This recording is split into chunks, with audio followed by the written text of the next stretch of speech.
that? And I said, what is that? That's the speaker. Because it's 3 minutes before the board meeting's Of course supposed it to is, so start. it's gonna start. Still top of the 6th, Fred, same store. Yeah. Follow. Oh, look at you, Mr. Fancy Pants. I gotta go watch meeting. And he's the first presentation. Sophomore, that's finished up, and then senior ready to go next year. Notre Dame. It's engineering, up in Notre Dame. He's on an internship, so he's in Toledo all the time. That's engrossed, I give it up. Yeah, he's doing good. He's gonna go to Dayton in business, I think. We'll see. That may change a couple times. He's a little less focused. Oh, yeah, he's got time, it's all. She said she was on her way. How's your crew doing? So is Barbara. Good to see you. Computer up the relative to Gal. Well, you know, I also, so I just.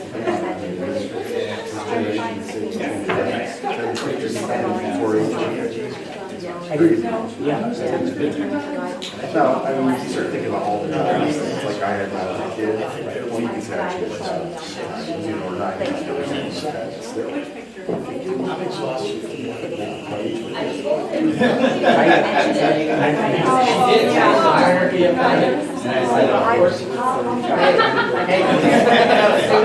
First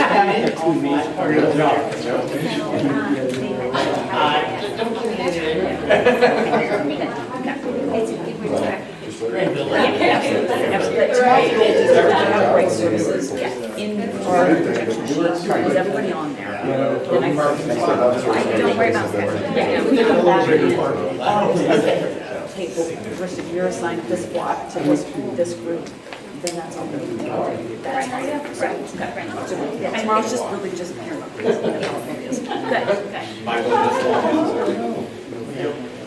I was all anxious like, oh, you. School dinner. Yeah. Oh, 5%.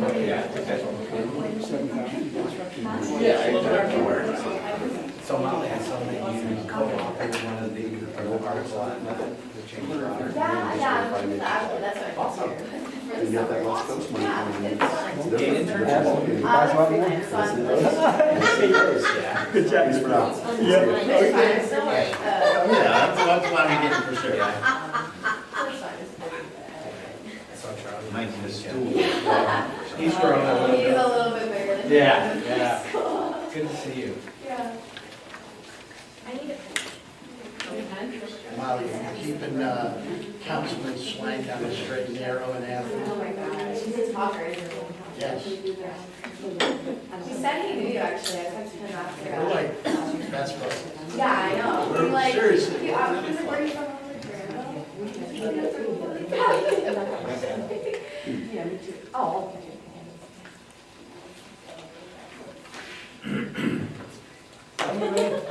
Yes, sir. Good evening. Welcome to the May meeting of the Grenville Board of Education. Please rise and join me in the Pledge of Allegiance. I pledge allegiance to the flag of the United States of America and to the republic for which it stands, one nation, under God, indivisible, with liberty and justice for all. Thank you all for being here. Before we call the roll and get started, I'd just like to make a quick little message and things. It's always exciting at the end of the year here with so much that's going on. I think it's good that we kind of reflect a little bit on much that we're finishing up. It's so much seems a little overwhelming at times. We're just sort of finishing our third school year that's been impacted by this pandemic, and I think it's really having an effect on all of us in different ways and so forth. You know, I've felt a lot of stresses that are coming out in the community and so forth, but I also kind of see some light at the end of the tunnel and a lot of hope that's out there. And so I just want to kind of take a quick minute and mention a couple of things and so forth. There's certainly been a lot of challenges kind of as we figure out the path to the new normal. But there's a few things I've seen on the real positive side recently, in that in times of challenge, this community really comes together for each other, right? And that's been something that's evident with people supporting families in need, coming back out to support our schools as much as they're able in things. I've seen more participation in things like the athletic booster meeting I stopped by than we've had in a long time. The Granville Education Foundation has lots of new volunteers helping out and so forth. And all of our organizations are kind of just brimming and ready to get back to whatever this new normal is. And so it's been a sort of a tough change of years and a lot of hard things going on, you know, especially for all the, you know, the staff. I've had a chance to connect with a lot of staff lately, and these have been really tough years, right? There's been a lot of extra work put onto our teachers and our students and all our community members. And so I think I just wanted to take a quick minute here and say thank you to everyone that's endured with us. We've come to the end of another school year, and it just feels fantastic to see our graduating seniors, the performances of our athletics, the performances of all of our arts groups and things like that, that continue to shine. You know, we're always going to have challenges in the future, and we'll have to figure out economics and inflation and recession and so forth. But the kind of the culture of the community that really is so grounded in excellence of education is going to endure.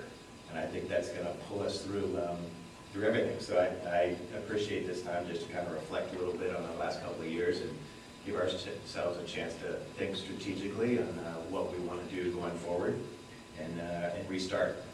It's certainly great to have the community engaged, parents back in the schools, and the students really, you know, stepping up full speed here at the end of the year. So just a quick minute to thanks for everybody that's made that happen. And Mrs. Triolo, if you call the roll, we can get started.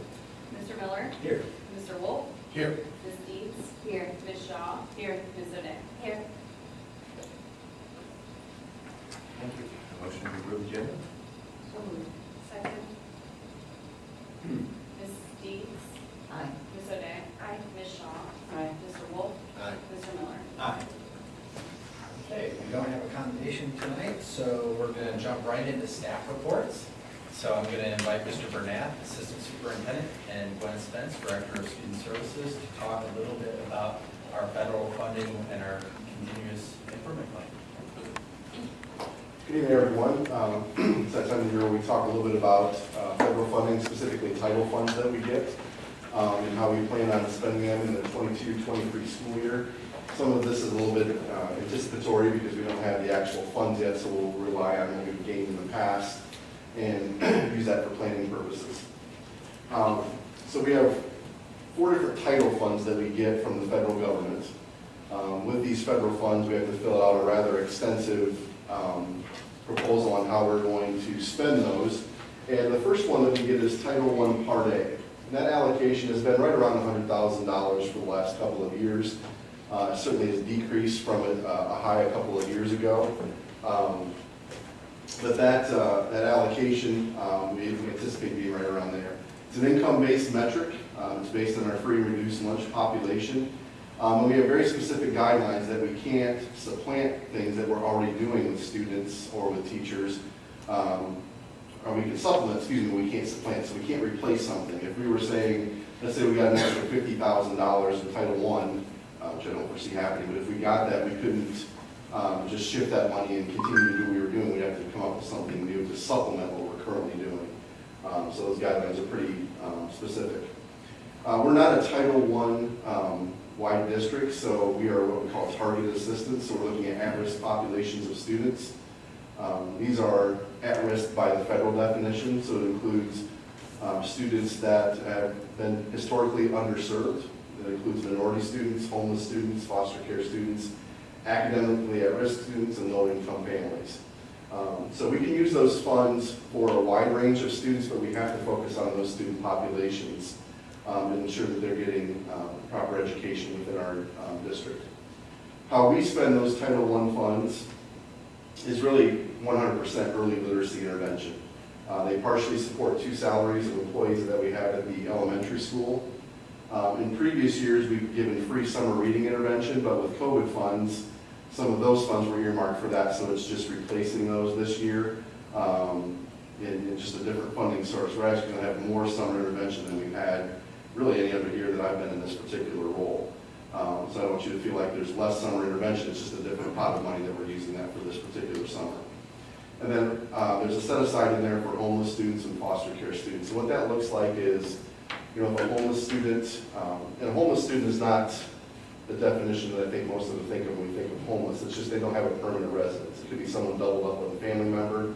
They could be living in a hotel or a motel or something like that. We use those funds for transportation, so if they have to live somewhere other than Granville for a short period of time, we can get them back to school here. We can also buy supplies for them, like graphing calculators is always a popular one because those are a pricey item and they need them, you know, starting in about 5th or 6th grade and moving forward. So that's what those set-aside funds are for. But collectively, we think Title I funds, you think early literacy intervention.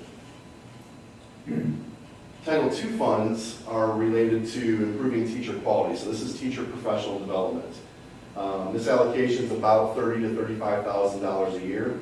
And we actually collect these funds for Granville Christian Academy as well. So those federal funds are for the designated service area and they're within our service area. Uses can be wide-ranging, but again, mostly professional development. You can also use it for things like to address class size and so forth. We don't get enough funds where that really can address any kind of concerns with that. But in larger school districts, they use it very often to create smaller class sizes for their students. Again, here we have the supplement, not supplant guidelines. So we can't just replace it with something. We have to do something extra in support of what we're doing normally. How we spend our Title IIA funds is professional development to enhance student achievement.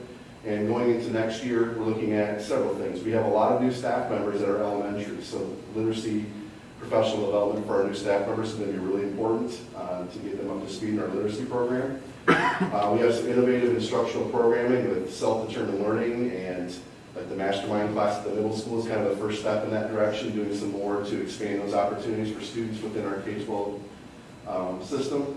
And also we have the things that are always ongoing. We always have a need to train new staff members with project-based learning, AP summer institutes, especially if it's a new teacher teaching AP, and the other PD needs.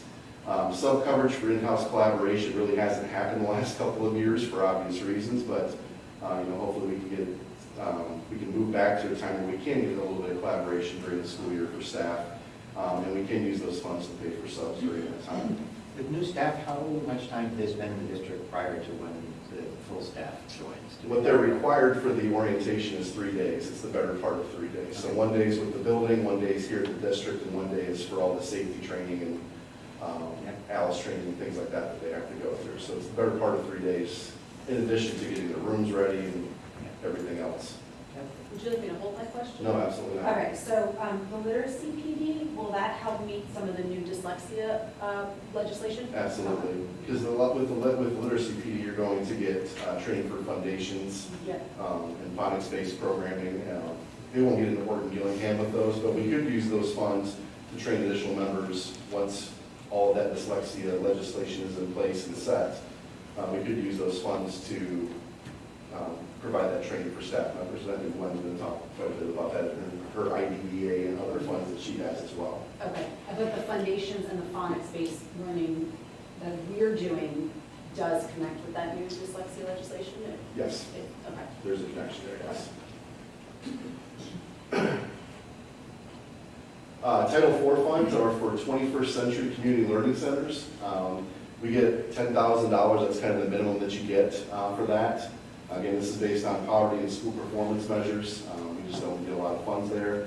And about 8% of that goes to GCA. What we've used that for is technology. So if you've been to the elementary school and seen the little robots that kids can program, and they do all kinds of things, and they make them dance and zip all over the place. We purchased some of those with those funds a few years ago.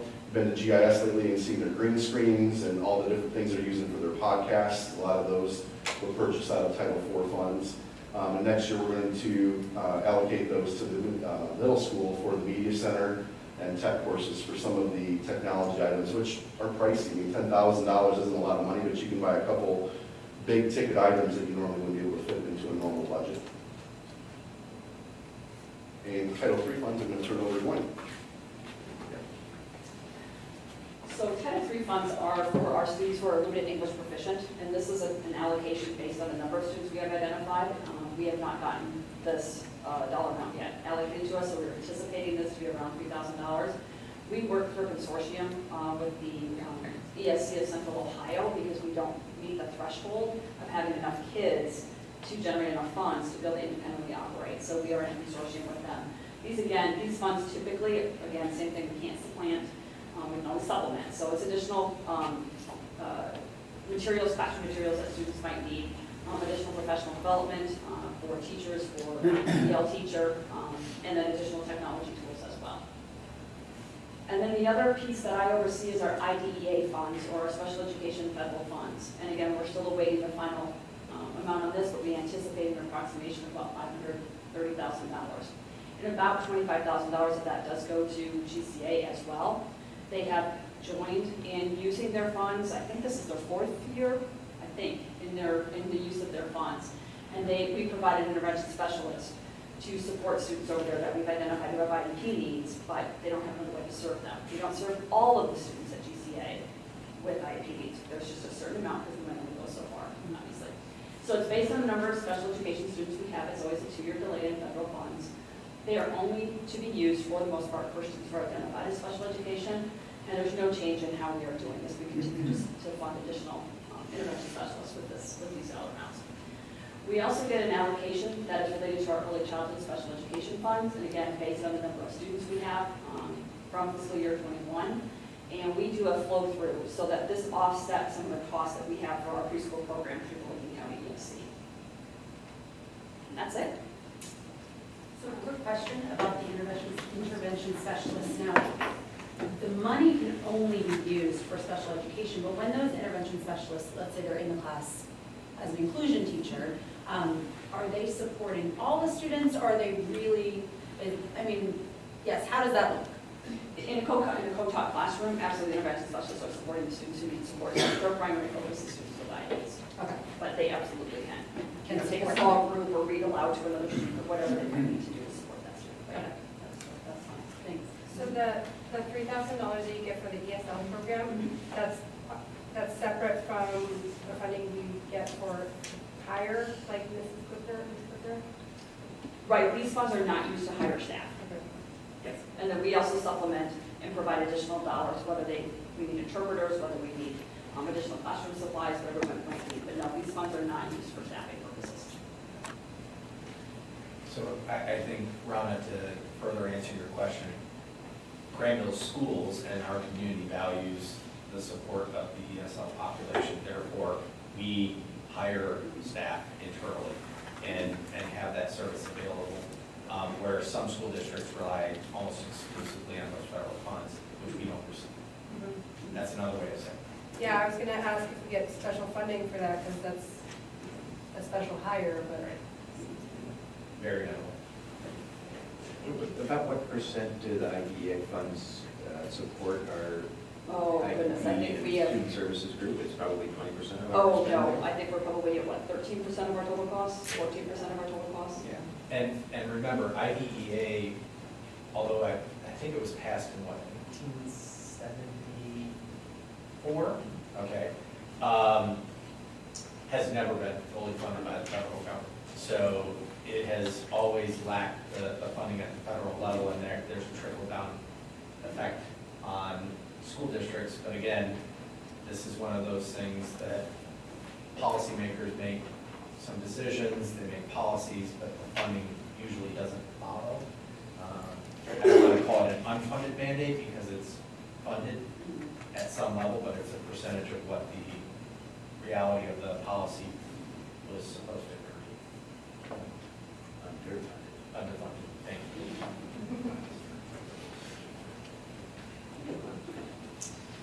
Okay, next, Okay. Gwen is going to stay at the podium and talk to us a little bit about our PBIS. PBIS is Positive Behavioral Support Systems. Do you mind Yes. tee it up with the agenda item tonight? Or you want me to tee it up? So go ahead. All right, I'll tee it up for you guys. So we're going to talk a little about PBIS tonight because later on this evening, you guys will be making, you will see a motion on the table to fund training related to our positive behavior intervention and support systems going into the fall of next year, August 2023.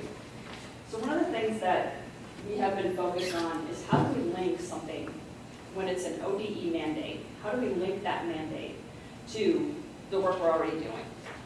Positive behavior interventions links very well to our design, reflect and facilitate, and our portrait of a graduate work. It allows us to take some of the characteristics we talk about in the portrait of a graduate and help define them and help them be very clear to our students, common language about what does it mean to be a responsible Blue Ace? What does it mean to be an empathetic Blue Ace? So this gives us a great platform to do that. So why positive? Why PBIS? We know that we've had an impact on mental health related to COVID. We know our whole community has had an impact on mental health. We know that we have social emotional learning standards that we have to implement. We know that we have the portrait of graduate work that we are doing as well. All of this falls under this kind of umbrella of positive behavior interventions. And we know that our students right now are facing unprecedented needs in the world of mental health going forward right now. And certainly most of the data would play that out. If you were to look at some of the COVID-related data that has come out recently, both from the CDC and from the Surgeon General, and then a number of different folks who are doing research on the impact of how COVID has impacted all of us. Our intention had been to start this process 2 years ago when COVID hit. And so it is a long-term process that we are working through. So you may kind of be wondering a little bit about what it is. And I'm going to give you a very formal, very factual-based definition of what PBIS and then talk about it from a Granville Schools perspective. So it's a framework, and it's maximizing the selection and use of evidence-based prevention and intervention, along with that multi-tiered continuum that supports academic and social, emotional, and behavioral needs of all students.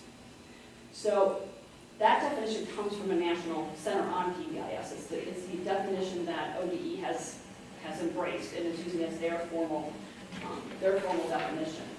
When you look at the framework that we will be working through, I'll talk about that in just a few minutes related to PACS. So PBIS has 4 different elements to it. You look at the system, you look at your practices, and you look at data. Is what we are doing with students related to positive behavior impacting things in the classroom? Are we building good behavioral processes and supporting students and having a good learning environment? We know all of those things are very interrelated when you put them together. So one of the things that we did this year is we spent 3 days as a district-wide team learning very in-depth about the science behind PBIS. And I'll show you the representation of that group in a minute. But we spent a lot of time trying to understand what positive behavior intervention and supports are and what it is not, okay? So what I want folks to understand is that it's not a packaged curriculum. We didn't go out and buy something and then we're going to hand this to teachers and say, go teach. That's not the process. This is, let's develop expectations for all kids and language around expectations. So for example, it might be, we all have restrooms in our building. We want to have common expectations about the use of restrooms across the building so that when you go from GES to GHS, you know what the expectations in a restroom are. You're not having to guess what those are. You may think we all know what those are, but you'd be shocked to understand that kids need to be taught what those are. It does not target a specific population. It doesn't have a manual and you just follow the manual, and it's not something that means we won't have discipline. We will of course still have disciplinary issues that comes with student behavior. So I want you to think for a second about what we do in schools. If a child does not know how to read, what do? We teach. If a child doesn't know how to swim, you take your child and teach them how to swim. If your child doesn't know how to multiply, we teach them how to multiply. If they don't know how to drive, we panic and then we teach them how to drive. But if a child doesn't know how to behave, what do we typically do? Discipline. Yep, we punish. And we know that the research is very clear that we have to teach students, just like we do when we teach multiplication, we have to teach them what our behavioral expectations are in school. So Granville has a number of different tiers where we support students for a number of different reasons in both behavioral and academic need. The point of this slide is to share with you that all students need to be taught things in a tier 1 environment, okay, across the entire thing. As students show need and more specific needs, you start to move through tier 2 and then to tier 3. So we spent this year training our district team on tier 1. We're going to spend next year training our buildings on tier 1, and then we'll move through the tiers as we go through the implementation of PBIS. So as I said, PBIS has a mandate that comes with it from the Department of Ed. And there are actually 9 essential components to PBIS. I've highlighted the first 2 because that's what we have focused on this year in training our district-wide team. We will be spending next year training our building-wide teams on the administrative commitment and the consistent involvement that we need from staff, and then establishing those team-based structures. As those teams come together at the building level, they will start to build consensus on 3 to 5 behavioral expectations within their buildings in very specific areas, whether it's hallways, restrooms, the common area, lunchroom, whatever that might be. Then we move through the rest of these components over the course of the next 3 years. GES itself is actually much further ahead in this process and has been for quite some time. So they're already moving on to components almost 7 and 8. They're that far ahead in some of the things that they've already built at GES. We are going to reset our 4 through 12 buildings with some training. So the first component was to develop that district leadership team. And so you can see those that were part of our team this year. So we have representation from general ed, special education, administration, and the classroom, and then related service people as well, like school counselors, school psychs, things along that lines. So the district team over this year completed 18 hours of training through the Lincoln County ESC. This was done virtually, which was a little painful, but we got through 18 hours of virtual training. That team then identified their building team members with their principals. We had developed a district framework about some common expectations we will have and some common language. What language do we want to use? What is a responsible blue waste? What are, some of those types of things. So we've got some commonality in the language to begin with. And then we started to draft the building framework, and that work will continue with the building team this summer going into next year. We developed our implementation timeline, and then we customized some training materials, and we've developed a professional development plan to help roll this out as a district.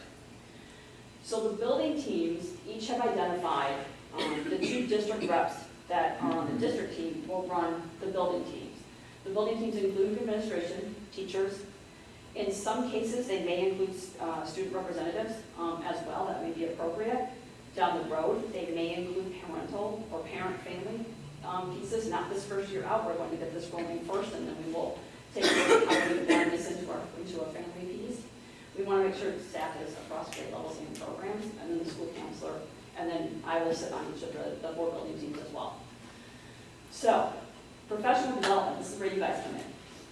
You guys will have an opportunity tonight to approve a PO or approve a purchase of training for the PACS Good Behavior Game, which is something we will be doing with the staff 4 through 12 in the fall. So we'll be taking half of 2 of our days in the fall and split it. It's a 1-day training, but we're going to split it between 2 days and break that up. And all staff will receive the PACS Good Behavior Game training, 4 through 12.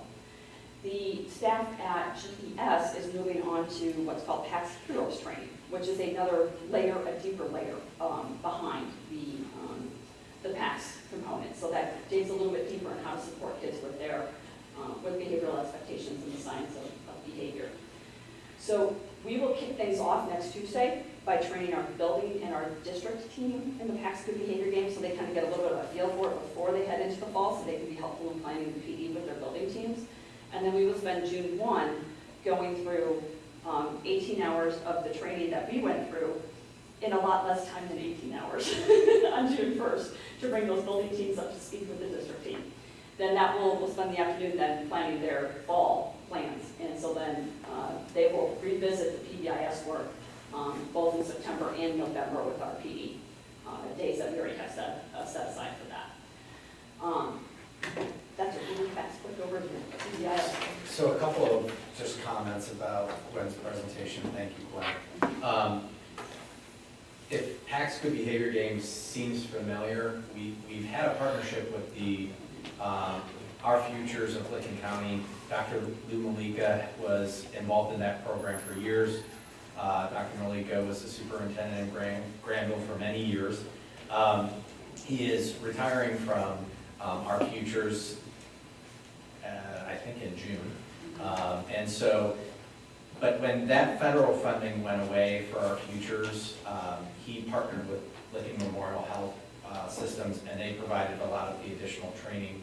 And now with this being a statewide mandate, they are, stepping back and letting districts kind of take their own professional development. But we have a long history with this, and a lot of the systems that the state identifies as research-based are what we are currently doing. That list that was on the tier of intervention, we are currently doing a lot of the things that they have already deemed as appropriate and research-based. So that's a positive, but we do recognize that we are in a unique window. We need to always start with early intervention in mind, because we know if we start early and often, we have a better likelihood of success.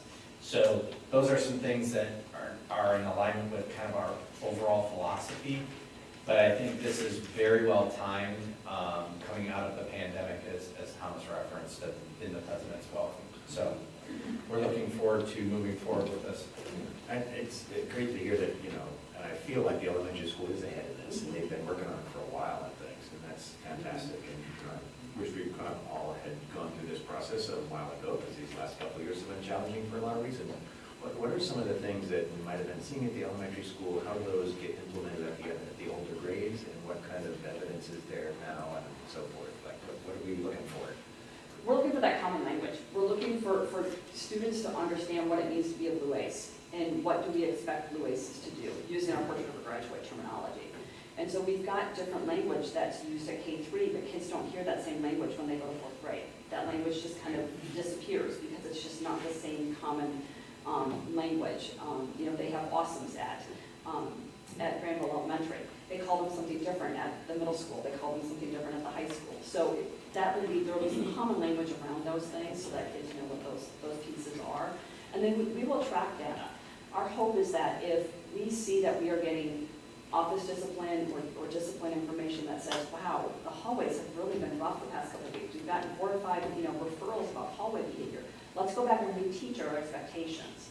And so we'll reteach that language and reteach those skills to our students about what our expectations are in the hallway, because we've identified that. So the data collection piece will be important, and that'll be something that the building teams will continue to set up as they move through this process.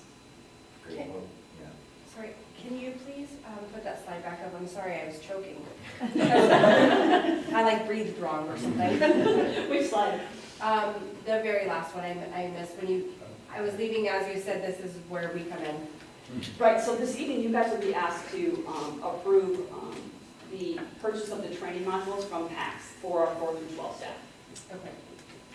That's perfect. I just had a question about the dates. I'm not sure if indeed for Granville, the 31st and the 1st, when you say building teams are coming, is that on PD days, or is that's an extra that certain teachers and certain members have been committed to? Yeah.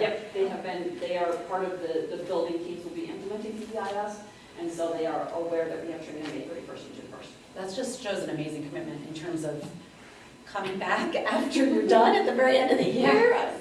Yes. That's amazing. Yeah. Yep. Kudos, I'm sure they're still wrapping things up at that point too. It's not like they get to leave at May 26th. No, but I know that they have PD on Friday, but Yeah. contractually, they're done on Friday, and Yeah. personally, I would also be done.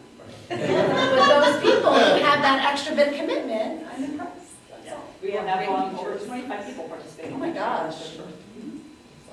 It'll be awesome. 25? At least. Wow, that's great. Yeah, we have great teachers. Yes, thank you. You bet. Appreciate it. Okay.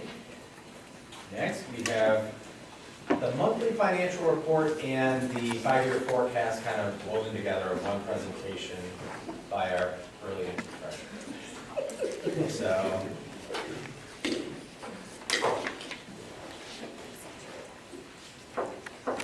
All right, so mostly I'm going to walk through the 5-year forecast, but I'll hit and note some of the highlights that I would have spoke on as part of the monthly financial when we get to those.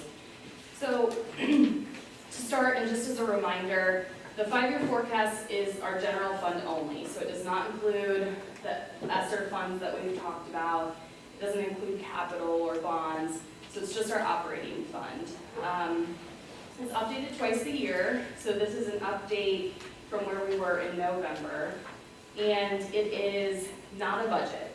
It's a planning tool that we use for forecasting, but it is not authorization to spend or a budget. And what's really important about the forecast is to talk about the assumptions, because it's really just a guess of where we're going to be in 5 years. So I want to put a big disclaimer on this particular forecast that it does not include any assumptions related to Intel. At this point, we don't have any data to support changing any of the assumptions based on that development coming. Once we have some more information from the housing analysis work that we're having completed, we will of course make updates to the assumptions at that point. So likely in November, we'll have a better picture of what that will look like, and we'll talk about that at that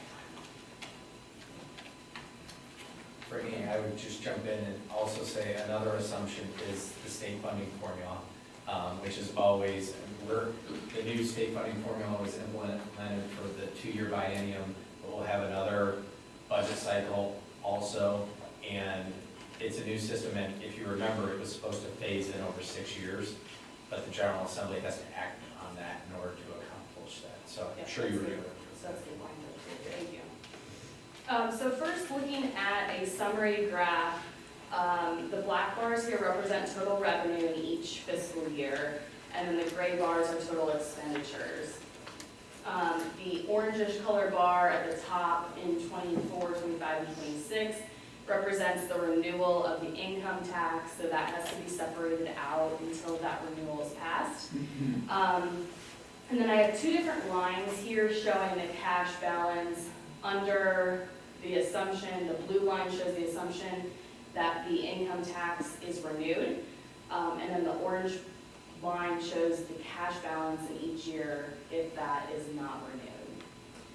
So you can see that the cash is continuing to grow each fiscal year under the renewal option. However, if it's not renewed, that cash diminishes quite quickly.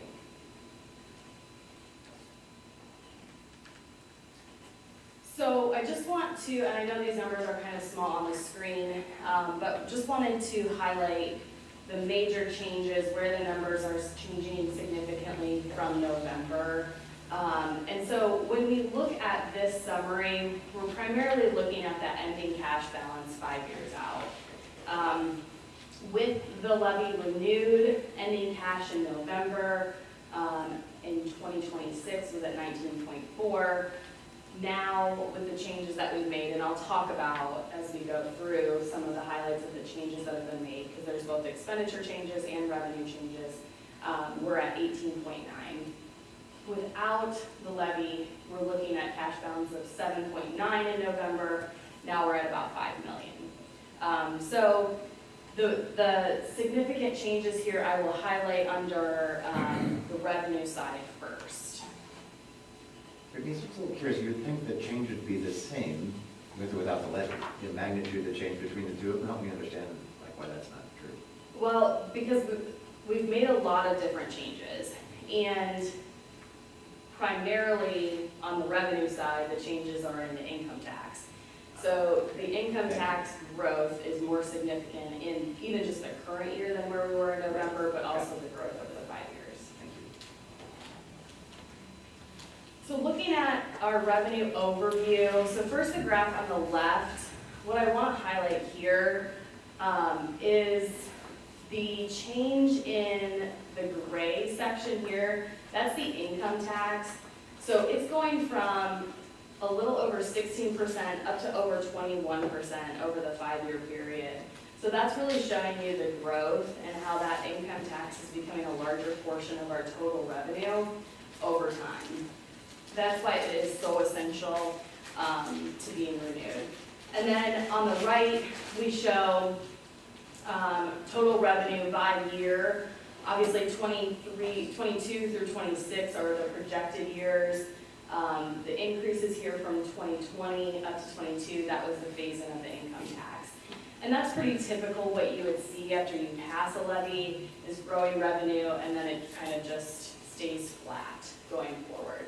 So what we're trying to do with the income tax is get that growth, capture that growth from inflation, especially during this high inflationary period that we're experiencing now.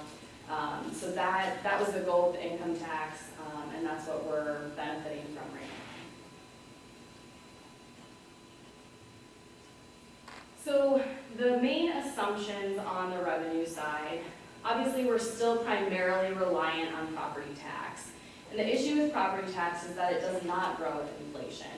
So if the entire community saw a 20% increase in their property values just due to reappraisal, just due to that inflationary change, nobody would pay more, and the district would not receive anything additional. So that's the problem, is that we're not seeing growth. To get new revenue, we'd have to pass new property tax. I just want to note, the only growth that we do see in property tax is from new construction, and a really small portion of our inside millage gets growth as well. So that's why economic development is so important to the property tax equation, because that would come in terms of new construction, and that's what would drive growth in this line item. But generally, we wouldn't see growth. The income tax, we received in April our final payment for this fiscal year, and it was up 17% over last April. So that's pretty significant growth. And I'm going to flip to this slide again. I know we looked at this last month or a couple months ago, but this really shows the fluctuation from year to year, but also the significant growth over time. And we're in May of 2022 right now, and the data that we have available to us is 2020. And that was an 18% increase from 2019. So we can only imagine when we get the 22 data in where that bar is going to be on this graph. So we're seeing significant growth. That could be inflation in wages of our residents. It could be that property values are through the roof, and so people have to make higher incomes to afford to purchase houses as they're moving into the community. It could be a variety of factors. The problem is we don't get a lot of detailed data on the income tax because we don't do that collection ourselves. So this is about as much detail as we get. So going back, what the forecast includes is a 4% annual increase, and that's based on a slide I just showed. It really takes a long history and applies an average because there are such significant fluctuations year to year. So we want to look at a long period of history there to come up with our assumption. And I mentioned because of inflation and because it's really the only source of revenue that's growing, it becomes over 21% of our total revenue by 2026. And I think I've said this at every meeting too for the last couple of months, but the levy will be up for renewal on the ballot in November this year. We will have some more discussion on that coming up. So we will talk more about that at that time. And then the last piece to revenue is the new state funding formula. So that, of course, is a wild card every 2 years. But what we do know, and to credit the formula itself, it is based on actual costs. So previously it was arbitrary amounts per pupil and a very complex calculation to come up with a state percentage versus local percentage. So this formula is using actual costs. So that is helpful. And then it goes through a calculation and comes up with how much the state's going to fund versus local. And this is showing us that proportion of what is being state funded versus locally. So the state of what they're saying it costs to educate a student is actually only funding 17% of that for Granville schools. So while we don't know what the next biennium holds in terms of the funding formula itself, what we know from this slide is that Granville is only going to become and look more wealthy, have higher income when the state looks at their funding formula. So we cannot and should not expect any additional funding from the state. Because the state funds higher wealth districts at a lower rate. Correct. Yeah. What's the So rough- he gets to kind of pick up the extra cost, Yeah. not even just the extras that because we know it costs more Right, to so, to yes. educate a student. So that's a good point too. So we pay, or we fund the 6,000 out of the 7,100, but we're spending 12,000 per student, so we're funding them that additional difference between the 12,000 and the 7 as well. Yeah. The state uses both property value and income for their assessment of wealth. What's the Right. ratio between those roughly? Because we might also have property value inflation, which would make us also look more wealthy. Yeah, it's 60/40. 60/40 property tax, property value Property. relative to state average or whatever, Yeah. and income as well. Yes. So it's likely that both of those will be going back Correct. further into, which means that piece of the pie gets smaller. Yes. Yep. Thank you. So then the final point I want to make on state funding is that this year we are benefiting because there is a guarantee in place. So we're not actually receiving what this is calculating here. We're receiving more than that because we're guaranteed to receive the same amount equal to what we received in 2019. So this graph here shows what we would receive if we were just based on the formula itself, but then when you add the guarantee on top, we're quote unquote made whole to where we were in 2019. So that's a really important component to the funding formula. If that goes away, we're in even worse shape, the wealth and property value piece aside.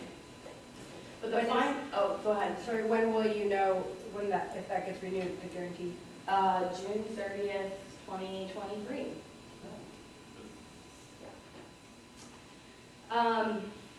So then the final piece that was pretty significant change to state funding this year was direct funding of students to where they're being educated. So we no longer receive funding for, but we also don't pay the tuition for open enrolled students, community school students, and scholarship students. So we don't have that expense.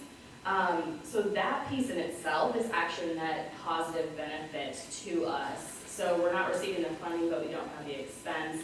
So to kind of do an apples to apples comparison, that's a positive $360,000 for us just with the way that they're directly funding those students. So that is a positive component of the formula as well. Anna, to your point, the advocacy starts already for the next biennium budget. So the governor will release his budget in February-ish, and then it goes to the General Assembly, and then they go through the House version, the Senate version, then they usually go into caucus, and it goes into conference committee, and it comes out, and it has all kinds of different things in it after that process. But we start advocating and start talking about the funding formula now with our local representatives. So Representative Frazier is well aware of our orientation and desires for, ways to maintain the formula, but also increase the funding in certain areas. Thank you.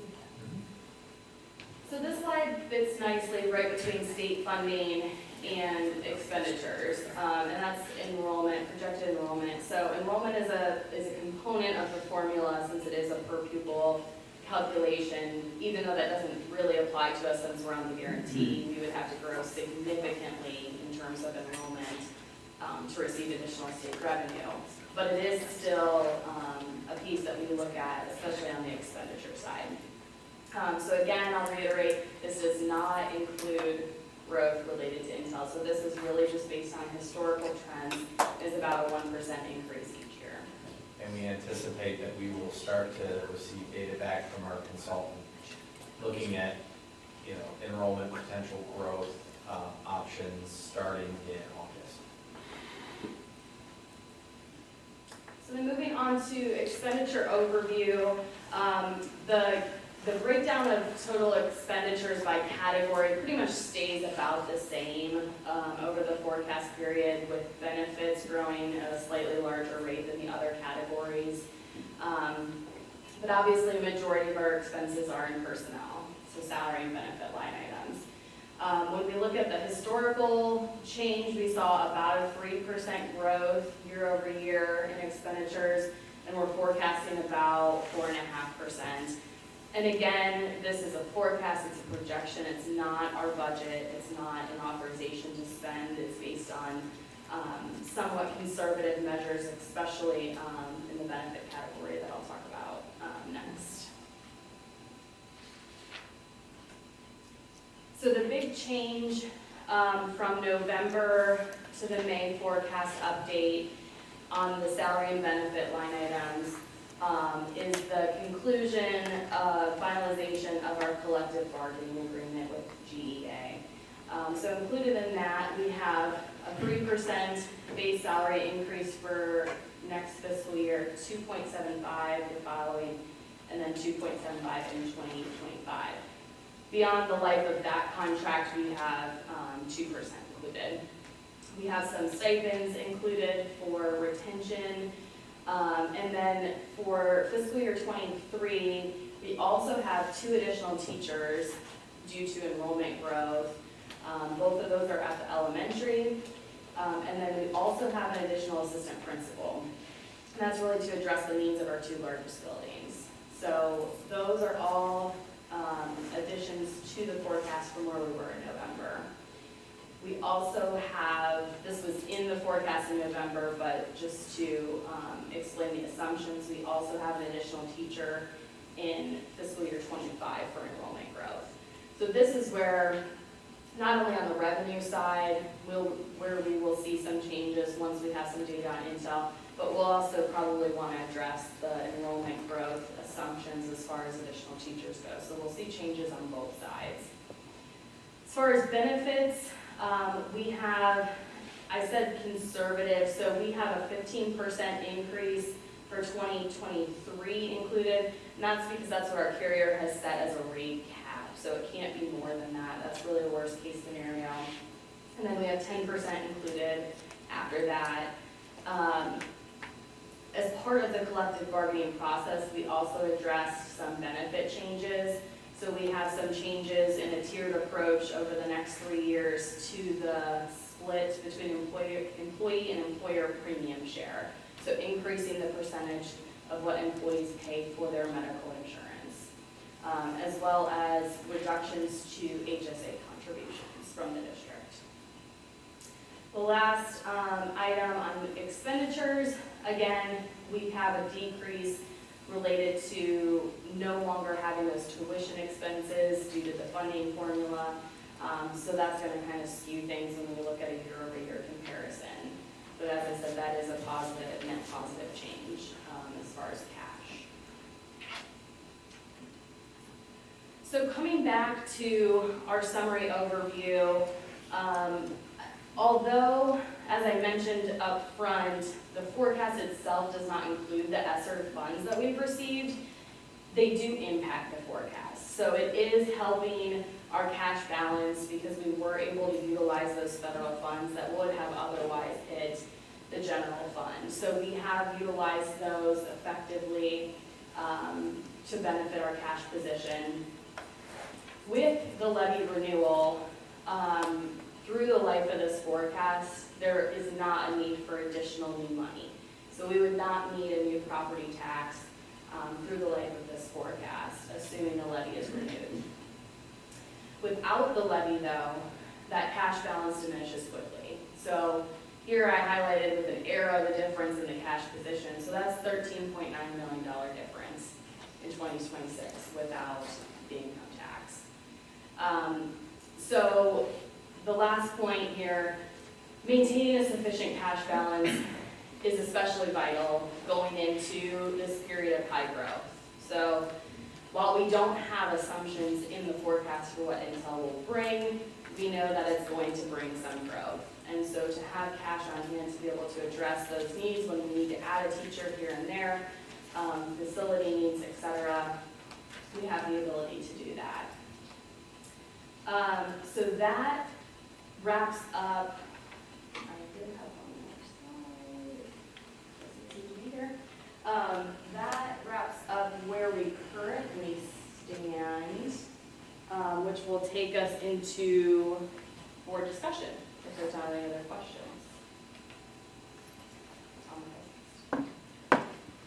Do you want to give a monthly financial report at all, or? So that's when I talked about the income tax being 17% higher Yeah. April compared to April of the prior year. Okay. That's really the highlight on the revenue side. Expenditures are about where we were last year. And then as far as COVID dollars, we did receive the invoice from the Licking County ESC for the preschool ARP dollars. So those have been fully expended and will fall off our report because we don't need to track that anymore. But that's really the highlights for April.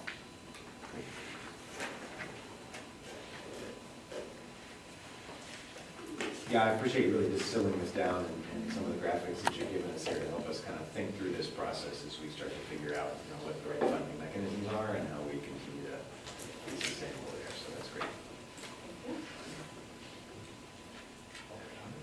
And then board discussion. Very good. Okay, we've reached the time in our agenda where we welcome public comment. If there's anyone in the audience who would like to speak for up to 3 minutes, please step to the podium, state your name and address, and feel free to address the board.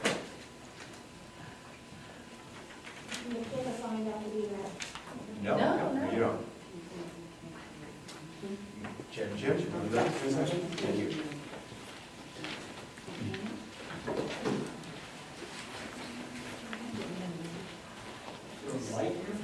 Yeah, we'll turn this light on right back here for you. Thank you. Good question. Does that help you out? Rules 80 years old.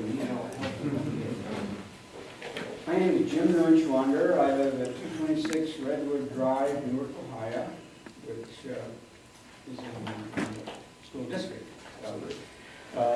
I and Linda have no children in the Granville School, but we have 3 good children that graduated from that school, and they're doing very well, and so I thank you for all the good work on that. I have been a member of the Granville Robotic Boosters since 2013, and I earned my OSU BS Civil Engineering from the Ohio State University in 1967, and I earned my OSU Master of Science of Civil Engineering from Ohio State in 1969. And I've been an OSU Civil Environmental Geodetic Engineering mentor for about 3 years. I've had an opportunity to work a lot with Ohio State.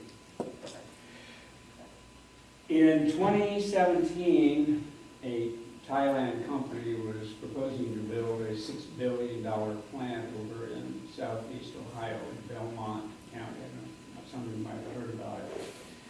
And the plant was going to be highly automated. It was going to be run by robotics. And so what happened was the Belmont College invited our robotics booster team to come on over and demonstrate our robot to about 200 8th grade students that have a little bit of an idea what robotics was all about. And the whole idea of going to the 8th grade students was to make them aware then to take the STEM classes in grades 9 through 12 so they would have the basic skills so they could go after the good jobs that were coming up. So when I read in the newspaper that the Intel were going to build this $20 billion plant here in our backyard, it looked very similar to what was going on over in Belmont County back in 2017. And so I wrote an email over to Ohio State and kind of worked its way through the system. And on February the 20th of this year, I had the opportunity to talk with Randy Smith, who is the vice provost over at Ohio State. And I talked to him about, we had the opportunity to do our demonstration back in 2017, and any interest in something similar to that over at Ohio State. And Randy said that Ohio State had a science, technology, engineering, arts, mathematics, and medicine, STEMA, I guess is the acronym. which kind of similar to, that's right, yeah. This is way, way beyond doing a simple robot demonstration that we talked about. But it might be something that the school board might be interested in following up on. And I think Randy said that they're already doing this, they've launched it over in the Columbus City schools. And so they might have some experience that would be valuable to us if we contact. So I sent an email over to Thomas and had a little bit of write-up, and it had Randy Smith contact information. He's a good guy. He took a lot of time to talk to me. I think we enjoy talking to him. Now, the other thing that I think is interesting, and you know, Intel are going to put up $100 million for workforce development and also for university research. Now, another piece of information that you may not know is that Ohio State have recently launched a Ohio Manufacturing Institute, OMI degree. And they launched it up at OSU Lima a couple years ago, and I think they launched it over at OSU last year. And so the point is that if our students were interested, they could enroll in the OMI program over at OSU Newark, get one of these Intel scholarships, and end up with a great set of credentials that will provide them, I think, for a very good career in the area. Thank you for the opportunity to come and talk to that. Thank you, Jim.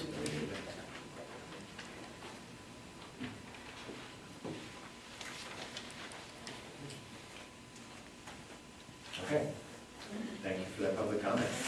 Next on our agenda is board discussion. Jeff, you want to do this up a little bit? Yes, I would like to. Thank you very much. So the board discussion, as you referenced, is talking about the November 2022 all-income tax renewal. And I kind of want to frame this from the standpoint of the presentation that she just gave on the 5-year forecast was really the kind of the current state of our financial forecast and outlook. And she outlined the risks and assumptions. And part of the risks and assumptions, you know, obviously don't have Intel included, but we're kind of collecting data at this point to kind of inform future conversations. But there is recognition that growth is coming. So that's kind of the current state. We took this presentation, shared it with the Finance Committee, and said, okay, knowing all this information, you know, we need to start thinking about the renewal of the income tax. When we originally passed the income tax, we said, you know, property tax is always going to go through this up and down because of House Bill 920 that was put into place during high inflationary times in the 70s. And so we are always going to be stuck in this levy cycle. Part of the rationale for putting an income tax in place was to capture growth and sometimes decline of income and mirror what's happening in the community within the schools. And the point was to diversify our revenue streams, because if the state is going to look at property and income in funding of the schools, then we should look at that as well. And so by design, you know, we have captured some of the growth that has occurred within the community related to income at a very important time when you think about the future of growth. As Brittany referenced, you know, we have a strong cash position right now with the potential of adding a lot of new students quickly. And so we want to be able to, you know, one, take credit for the intentionality that occurred at the board level about diversifying the revenue streams, share the feedback that we received from the Finance Committee. At the time that we passed in 2018, we said we would do it for 5 years, almost as a proof of concept, to make sure that people understood what we were trying to accomplish. I think the proof that Brittany just shared is that we've been able to manage our funds significantly well, and that we have been very strategic in what we've added as far as expenditures based on enrollment growth. So share feedback that we received from the community or the Finance Committee about the duration. And then we have some conversation that we need to have about putting this back on for another 5-year term. We could put it on for a 10-year term, or it could become a continuing levy that continues from the passage on. So as a Board of Education, we have to make a decision by June. So we kind of want to walk out of this meeting having had discussion about the different options available after we provide some context from the Finance Committee and some other impacts on this decision. All right, so that's how we're going to frame it. I'm going to transition to Brittany here to share a little bit of information. We'll tag team, and then we're going to give you the opportunity to chat. You said by June, do you mean the beginning of June, the end of June? By the June meeting. Okay, Yeah, thank you. yeah, sorry. And what we'll do is, we have to craft a resolution to put it on the ballot for November of 2022. Yeah. Thank you. So a little bit of feedback from what the Finance Committee shared with us. They have some hesitation with the levy being continuing. They feel pretty strongly that renewal with 5 years is a better option, more viable in terms of generating more community support. And the reason being, one, we're in a high inflationary period. So that means that individuals are paying or will be paying more on this income tax than they would if inflation were lower. So they have some concern, I think, about that piece of it. The other piece is just the general political arena right now. And wanting to give community members a voice. And so by having it be every 5 years, the community has to come back and renew this levy, gives people a voice. So those are the two big pieces of feedback that we really received from, really it was, a handful of people on that Finance Committee, but felt pretty strongly that 5 years is the way to go. Go ahead. So from our vantage point, I think, and we shared this at that time, and I think, Thomas, you'll share some of your perspective, because I know that you've evolved your thinking as well. We want to make sure that people understand that even if this is a continuing levy, people will always have the opportunity to express their opinion through elections. One, you are all elected. So, if people don't like the job that you're doing, they have the ability to make a different choice. Secondly, remember the distribution of income tax and property tax. There are going to be times where they have the opportunity to say yes or no to additional taxation. Because no matter what, the property tax will have to be renewed or added to at some point, because it's that much of a percentage of our overall revenue stream. So there are going to be times where people will have the ability to make a choice. The reality is, though, that those levy cycles are challenging for an organization, especially during a high-growth environment. And we're going to be entering into that high-growth environment.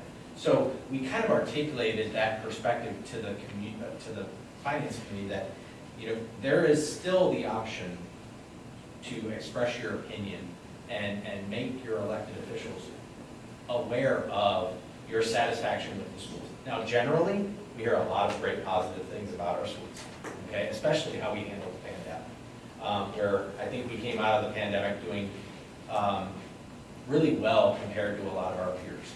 So the other piece to this is inflation and the income tax. What we found is that income tax, our percentage, it's a flat rate. So as incomes fluctuate, it adjusts based on that flat rate.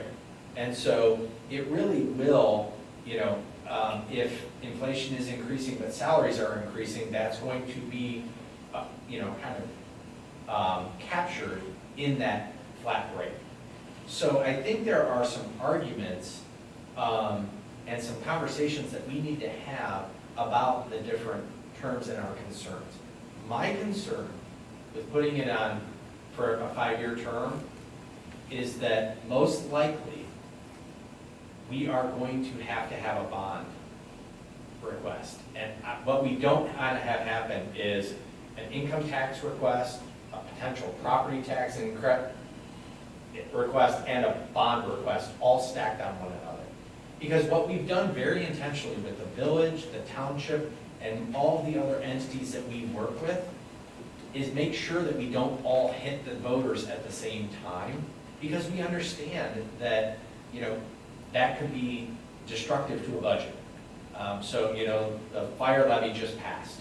That was intentional that they were going at this time when we weren't on the ballot. And so we want to make sure that the community understands the additional taxation when it occurs for the different entities. So the 5-year term causes me the most concern, because no matter what, I think we are going to be in an environment where we have to have both revenue streams, property tax and income tax, in order to navigate the future.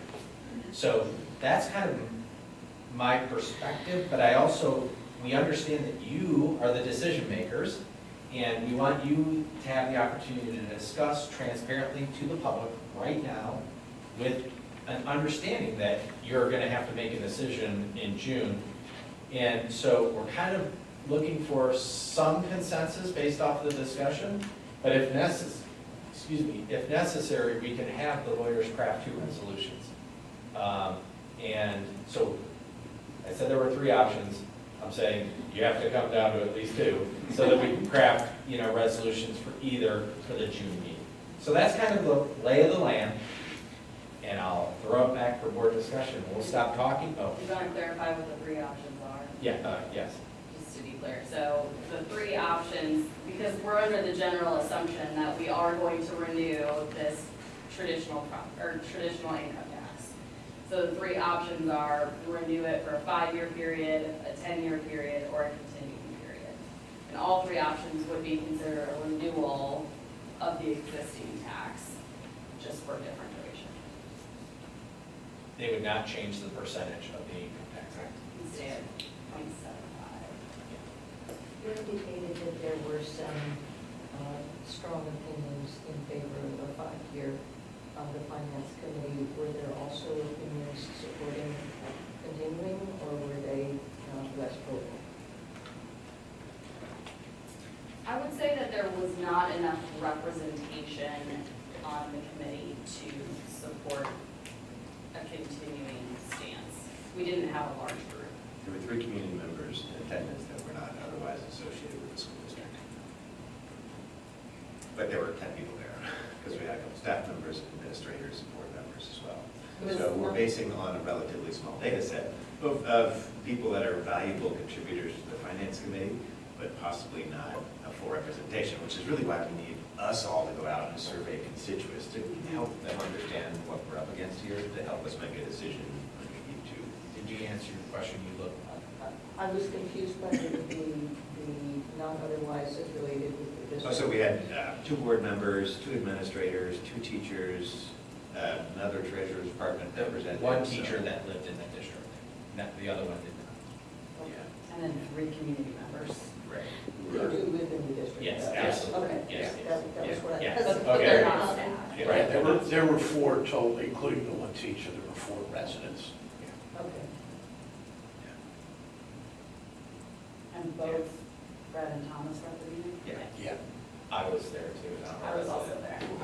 Yeah. There's lots of- yeah. I just meant, I meant more, because, Yeah. we can have this conversation with the 5 of us. Right. Right, so that's what I was just saying. May I ask you a question about, can you talk a little bit about tenure, how that would work, how you foresee that with how we're trying to avoid competing with other government entities? So it's hard to predict 10 years out. However, I do believe that in relationship to Intel would give us a pretty long runway. If you think about the reality is if we if we know that we're gonna get new students and we're already starting to experience some class size challenges, especially at the elementary level, you're probably looking at a bond request in the next 2 to 3 years based on that data that we get. You build another 2 years out, so you have to staff. That requires that you have to have a cash balance to add more staff members. So then that potentially follows up quickly with potential new property tax requests. So I would say, 3, 5, and 7 kind of put you outside of that window of 10, and that's a growing revenue stream, and you're capturing the new revenue that's coming into the district from the Intel project and the people that are higher wage earners. So did that make any sense? Yes. Okay. Yeah, it did, it did. Okay. I think it's important to talk about voter fatigue. So I think it's really important to re-emphasize that there's no change in the percentage. So nobody's taxes are going up, it's going to stay consistent. And our schools have done a good job showing that we utilize our funds wisely, conservatively, and that really the biggest percentage of our expenditures is on staff. And we have to retain our teachers. We have excellent teachers. Our schools are running as well as they are because of our teachers. And we need that cash balance in case we need new teachers, like you said, and we expect that we will very soon. So, that's something to consider, ask people how they feel about that. I think that when it's on the ballot, sometimes people don't know that it's a renewal and that it's not going up, and sometimes people don't maybe just get tired of doing research or going to the ballot every 2 years or something like that. So maybe a community survey to talk with community members, ask them how they think we're doing and get their opinions, but also talk about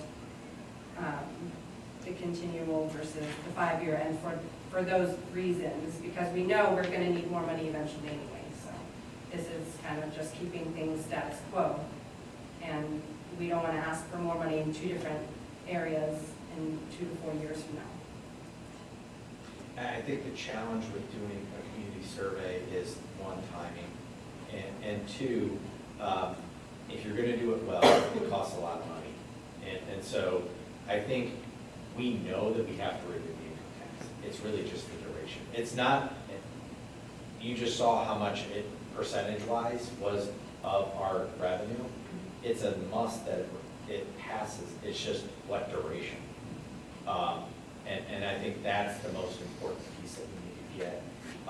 And I think many of us have a lot of conversations with constituents on a regular basis, talking about the quality of the schools or other concepts. I think it's important to maximize those constituents and get that feedback and continue to have conversations.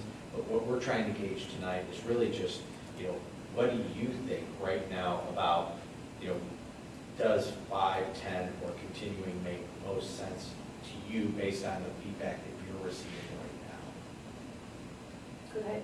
I'm sorry, I'm not quite understanding the objection to the concept of continuing based on the fact that we're facing inflation right now. The amount doesn't change. How does the inflation affect that? It's a higher dollar value, so it's a percentage of incomes that are in theory growing with inflation. So the amount that an individual is paying, the dollar amount that they're paying will be more because their salaries are more. So it's still the same percentage of their total income, but the dollar amount that they're paying as an individual is more. I believe there's also a perception when we presented the information that, hey, look, our income tax went up 18% last year, whatever that number was. That's a lot of inflation of that money, right? Well, it might go down 18%, if we have a recession. And if you look at the trend over time, it's not a very stable trend because income in general is very variable, right? And that's something we kind of knew going into this and so forth, that we're coming out of a period where, surprisingly, who would have thought 2 years ago that Granville's incomes would be going up, right? I was, if the pandemic, I thought things were going to really go the other direction. right? And who knows now whether they're gonna go up or down as well. So I think there was a perception of like, oh, the last couple of years, things gone up. That's, you know, maybe we don't wanna have that kind of resources coming out of the community on an ongoing basis. So I think there could have been something in there relative to that feedback that we got. What was it? I said that information is lagging 2 years. Yeah, exactly, yes, exactly. So it's 2020 data, Right, Yeah. so we're mid-pandemic. right. And we saw an 18% increase. And But what things have we're- gotten better. So Yeah. we're imagining that in the Right, next couple years right. also. Because the It's payments, escalating. Yeah, Yeah. the 2021, 22, yeah, we'll look yeah, into it. the payments we're receiving now are based on current year, so, Right. yeah. What, I think that maybe you should also highlight the dipping into our cash balance within just what we saw in the four-year forecast. We would be dipping into our cash balance in, did you say 2 years from now? Actually, if the levy renews, we would continue growing the cash balance over the 5-year period. Okay, but if it doesn't, when would we? If it doesn't, that would be in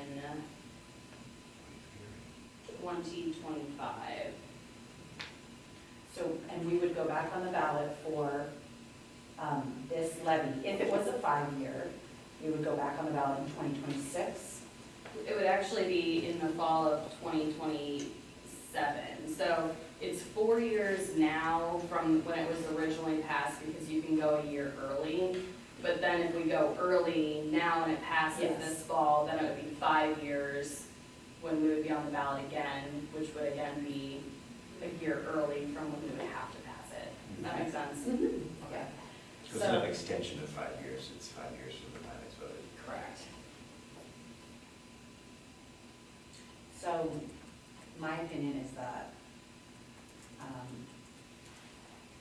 I appreciate the idea of having this steady income and this guarantee that the schools have these funds. However, as a board member who's representing this particular community, I can understand that taxpayers are going to want to review and vote on money more frequently than maybe we want to have them doing that, not because of anything we're doing, but because of the fact that we'll also have other requests for money.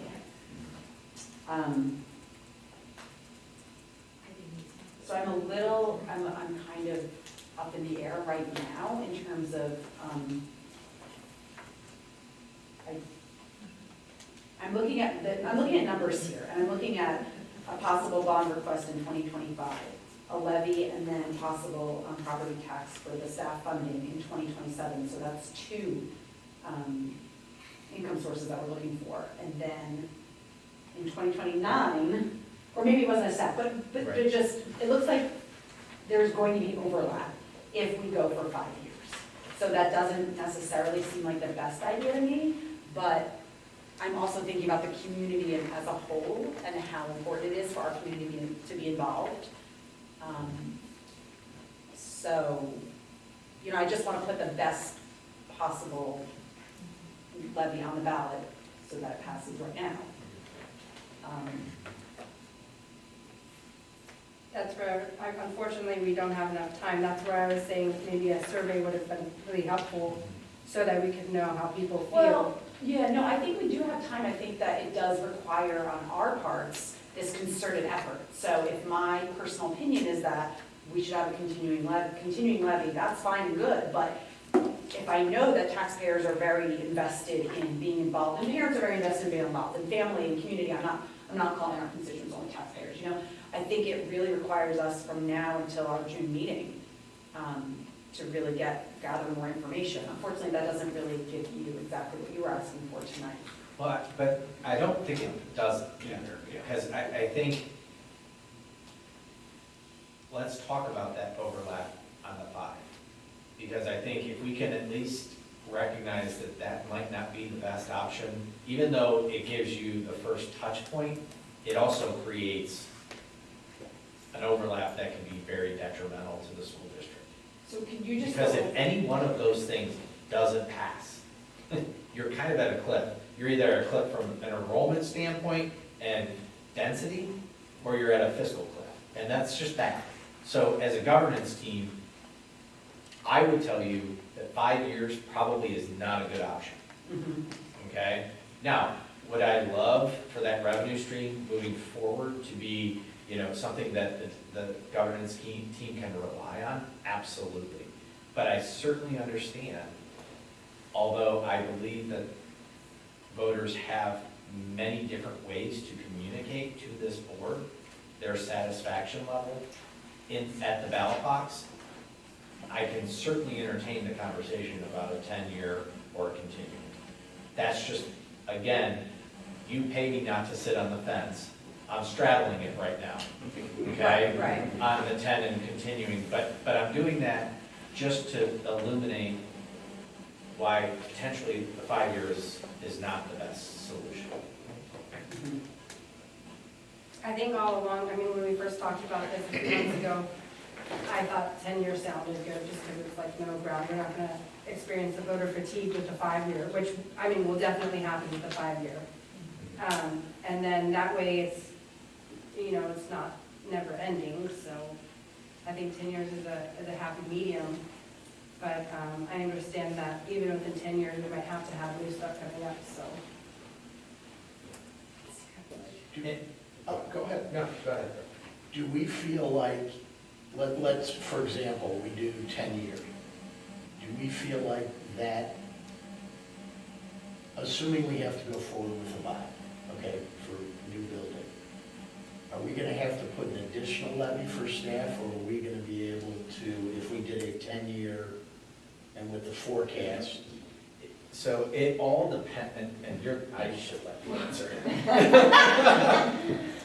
My biggest concern with the 5 year is it could overlap with the bond, but we could be looking at a property tax and the income tax at the same time in 5 years, potentially. So because of the timing, so it's fall of '22, which is fiscal year '23 when we're looking at the forecast. The 5 year renewal would be on in the fall of 2027, which is really fiscal year '28. So it's 2 years beyond what's in this forecast. We will definitely be deficit spending at that point. And that is when you look at putting a new money levy on the ballot. So for me, that's my biggest concern. What about 10-year? Where does that put us? That would probably be a better option because hopefully, it would depend what millage you do for a property tax in 5 years, but hopefully, and the whole point of the diversification is that when we do property taxes, they last for a longer period of time, so the hope is that we wouldn't have to have a new money property tax every 5 years. So hopefully, if we did a new property tax in 5 years, so in 2027, then we wouldn't need one for 7 or 8 years, which would fall at a different time than if we did the income tax for 10 years. The other thing, and I think it might also help answer your question, is everything's based off of the assumption of growth on the income tax. Right. So, with Intel, if you are having people coming in that are wealthier, you are going to see higher growth on that, which also extends the life of, the new money request. So there are some assumptions there that are just unknown, but based on what we're hearing, we're going to have people coming here that are potentially making more money. Now, counter to that is if you hear talks of recession, is Intel going to offset that? When we went through the last recession and the housing market crashed, if you remember, Granville stayed completely flat. We did not go into the negative on our property values because, I'm going to say, the strength of the schools and the reason why people come here. So our properties held value. Will we stay in that position potentially if we see another economic downturn? I think the answer is likely yes, especially if Intel's on the horizon too. So there's a lot of ambiguity there. But again, we are tasked with making decisions based off of assumptions. Remember, our funding cycle is 2 years, and we're required to put a 5-year forecast together, which makes no sense. But anyway, but I think it is all based on what does that growth look like, and how far can we extend the dollars that the community entrusts to us. And I think the most important piece is we are very fiscally responsible. We run a lean shop. Where we do put the money, it matters most because it's in the classroom.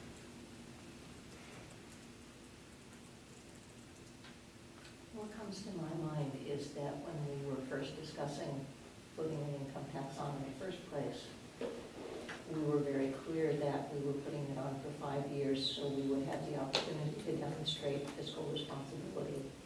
And I think we've done exactly that. I'm in favor of continuing. I think it is the most responsible thing to do because it allows us to not hold our breath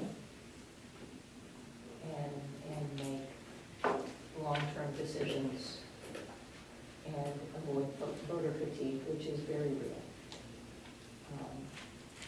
That's just where I am. I don't buy 5 years at all. 10 years doesn't make sense to me. I think our community clearly values education, but also has been supportive of this tax, and I don't see that changing, especially since nothing about the tax is changing, except the, what? Duration. Duration, thank you. Greg, do you have any more notes from the finance committee or other things that kind of you haven't brought up here? I mean, it's something, and Cecile hit on it, and Amy mentioned it earlier. There was some, I felt there was concern about, you know, when we talk about political environment, and it goes to your point of being able to address the funding, is how I felt about it. But I think Mr. Brown brings up good points about there are options too. And that seemed to be a lot of, what I took away from the meeting was, you know, accountability, and if we put it on the ballot, we're showing that we're accountable.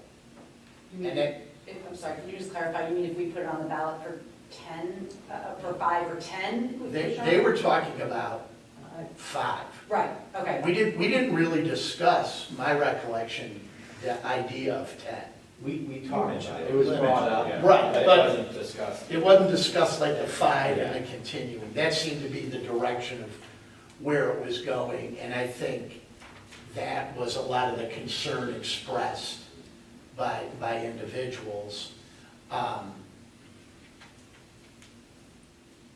Just to kind of fill in, because I think, you know, in the next month, I agree with Cecile about the idea of reaching out to different groups, because we all touch different entities to kind of see where they're coming from, because I think there's a lot of legitimacy to that point, but I get why we wanted to continue.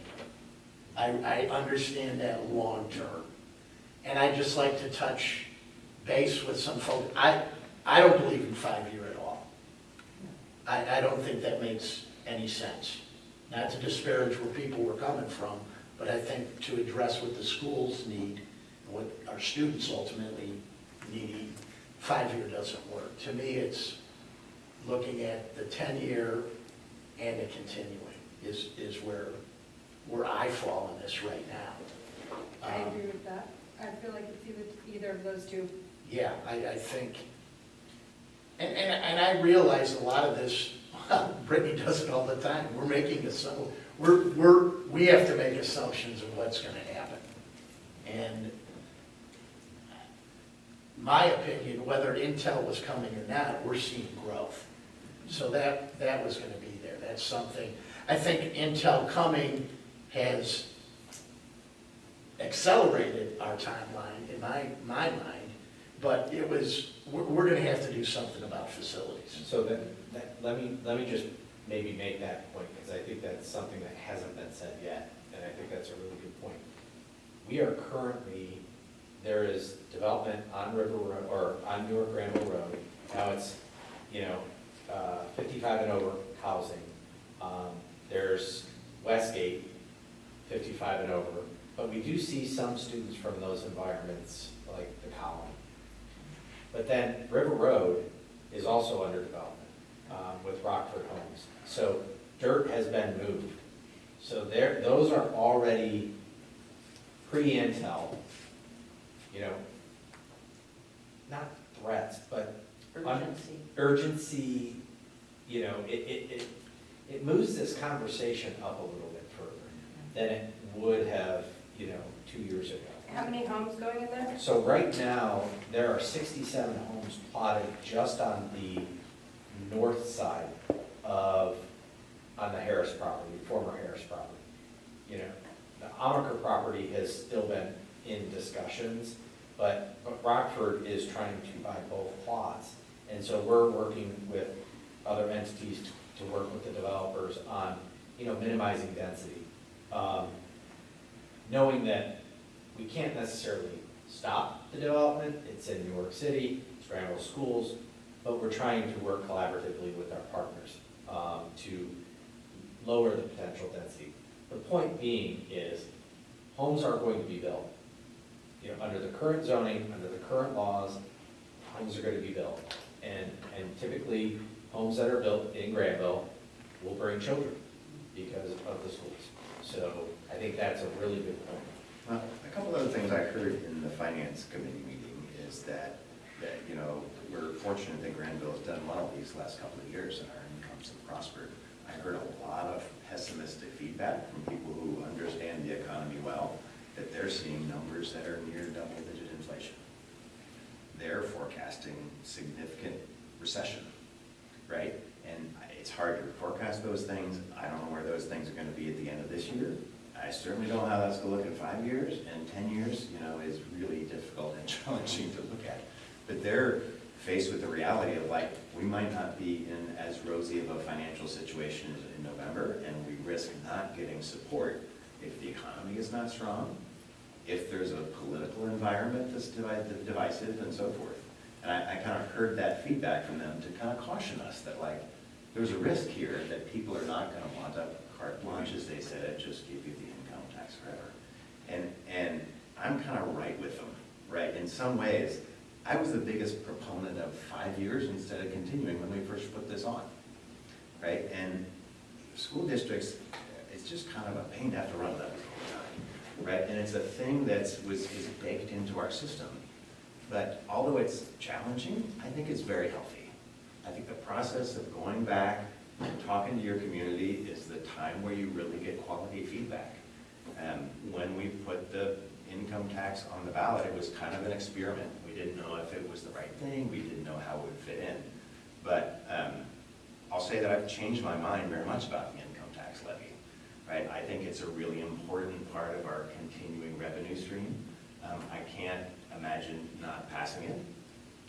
With it being 20% of our local revenue, what's the option? Do we put a 20 mil property tax on instead? Is that better? Right? In reality, we're paying the salaries of our teachers. 80% of our budget is salaries and benefits. Right?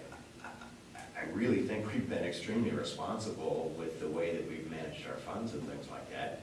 And the reality is, we're going to always have the levy cycle, because 80% of our revenue is property tax driven. No matter what we do, we're going to be back on the ballot every 3 to 5 years at some point in time. Right? We've got a cash bubble right now. Maybe we'll spend that cash bubble down fast if we need to put in buildings and hire staff. Or higher inflation. Or higher inflation, impacts right? us, too. Yeah, so we've got a cash bubble a little bit right now that's really fortunate because we're going to be able to address some things we need to. And we have that buffer because of the fact that we've been responsible, because of the fact we've had some fortunate wins from federal funding and state formula and things like that, that who knows how that's going to go in the future. So, although I was the biggest proponent of just put it on for 5 years, I think it's an important cycle.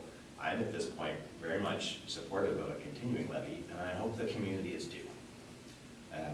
I'm not sure that we have the full community feedback right now, so I like the idea of drafting 2 resolutions for next month meeting, so that gives us all a chance to kind of survey the community, because it's going to take a lot of explaining to people, right? These issues of school finance are tricky, right? The fact that this is a continuing, no new taxes, same thing, I think helps a lot. But we do need to explain our expenses. We do need to explain what we're spending. We do need to come up with a clear and concise strategic plan for sustainability of the district, including the Intel stuff. And we don't have the data for that now. We really don't know what our enrollment's going to be like. We don't know what our building capacity is going to be like. I've kind of been thinking, yeah, we'll probably need to put 1 building in the next 3 to 5 years, right? It's probably not going to be that. I mean, Intel's going to have, 3,000, 6,000 people there in 3 years, right? There are properties in our district that are selling to Intel employees that are building new houses, right? We really need much better numbers, and we'll have much better numbers this fall, right? With our next forecast, with the completion of our strategic work around Intel, to really kind of outline what that looks like, I believe, to get the resources that we need for the community to support us. So I'm really about the continuing option for it, because I think it's proven to be a valuable part of our revenue stream. It's not going to be the biggest part of it ever, but it's an important part of it. And as people move to the community with higher incomes, we'll be able to take advantage of that. As property values are going to certainly continue to go up, we'll need to kind of do some calculations on what that looks like to ensure that it kind of maintains this important but auxiliary part of our revenue stream. Income tax isn't going to be how our schools are funded, but it's a piece of it, and I can't imagine how it will go away now, 5 years from now, 10 years from now, whatever. It's kind of too big of an important of a chunk, and it provides that diversity, right? It does some of the other things that we originally put it on for. It addresses the tax to those who are utilizing the services most, right? Those people that are, in retirement, don't have the income potentially, so they're not affected by this as much. So, it's got a lot of benefits. We've proven it's an important thing for us. I think the community is supported it, and I hope this fall they'll continue to in whatever length we choose to put it on. So that's kind of long-winded, and I hope we can all get some more feedback and things like that. Running a levy is always hard. So Yeah. to summarize, I hear the 2 options that we want to craft resolutions are for 10 years and continuing. And you're going to, in the meantime, continue to work with your constituents, gain feedback, better perspective. And then at the June meeting, we'll have the opportunity to select which is the best option to approve and move forward, knowing that it's essential that the renewal happens. It's really just the duration. Excuse me, something I want to add about that. So giving people the option of 10-year or 5-year or continual is saying that you're giving them the option to vote no at a further date to this basic thing that we really essentially need, right? We will need forever. Forever. So in doing that, we will guarantee that we will not be able to provide the quality education that we're providing right now, assuming it doesn't pass down the road. We will guarantee that our quality will decrease. So I think at the bare minimum, we will always need this. Yes. And there will be other chances to express opinion with other future levies and other future bonds or things in the future, so. Yes. Okay. Well, we have our marching orders. I appreciate the discussion, and looking forward to an additional conversation in June. Yeah, and we all invite input from any community members to help us understand how to move this forward responsibly. Okay, excellent. Thank you. Thank you. All right. Now's the time to talk a little bit about our action agenda. So 9.01 is the list of graduates for the 21, So moved. 22 Can I school do that? So moved. Yes. I can't? Yeah. But you, somebody please move a Yes. A second? I want, You may not know. all right. I kind of wanted to too, but I'm not allowed to. I can't even vote. Anyone? funny. Anyone? Second? I don't know, I kinda like these kids, I wanna keep them out.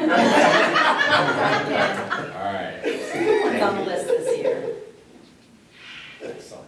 A great honor I had is in signing the diplomas. It's going to be really wonderful for all to be there on Sunday. It's one of the best parts of the school year, conferring the diplomas, so it's a great list of kids. Yes. The roll, please. Ms. Deeds? Aye. Ms. Shaw? Aye. Ms. O'Day? Aye. Mr. Wolf? Aye. Mr. Miller? Aye. And what Ms. Deeds is passing around is the list of graduates because you get to select a portion of the alphabet to hand deliver. I will tell you that I plan on delivering Lily Brown's. So take her off the list. Yeah, take her off the list. But don't take her off. Yeah. All right. You did pull that. Thank you very much for that approval. All right, 9.02 is Do we vote on that? much less, exciting. It's our web-based policy update service through OSBA. Motion. So moved. Second. And that increases just based on, number of students in the What's district. PEQ? Thank you. PDQ is the policy update that we get. Oh, good. Yep. Mr. Wolf? Aye. Ms. Deeds? Aye. Ms. Shaw? Aye. Ms. O'Day? Aye. Mr. Miller? Aye. Thank you very much. 9.03 is the OHSAA membership dues for next year. So moved. Second. And that is still at the same rate as it was last year. Congratulations. Thank you. Mr. Wolf? Aye. Ms. O'Day? Aye. Ms. Deeds? Aye. Ms. Shaw? Aye. Mr. Miller? Aye. Okay, the next item is 9.04, the approval of GHS clubs. So We have- moved. Oh, okay. Sorry. We have a motion. Second. All right. So the two are the approval of the Science Olympiad, which is operating out of the middle school. We're going to expand that to the high school. Yes, here we are. Our advisor is here. And then the other item is the GSA, the Gay Straight Alliance, is a club that's been in existence for as long as I've been here, so close to 12, 15 years. And those liaisons, they might want to do some fundraising. In order to do that, we have to approve them formally as a club. So those are the two reasons why they're on the list. These extracurricular activities and clubs and things like that are such a core part of what we do with things like that. We've got a rich group of them, and it's fantastic that we've got great advisors and kids that get leadership experience and extended academic experience through them. So thank you to everybody that helps facilitate this. Thank you. Ms. Deeds? Aye. Ms. O'Day? Aye. Ms. Shaw? Aye. Mr. Wolf? Aye. Mr. Miller? Aye. Thank you. Next item is 9.05, the Alliance for High Quality Education dues. So moved. Second. Okay, as you know, I serve as the chair for the Alliance, and our advocacy efforts on fair school funding and a lot of the bills that happen at the General Assembly. We do work with the Governor's Office, representatives, all the association memberships to try and make the best policy decisions for all kids in Ohio.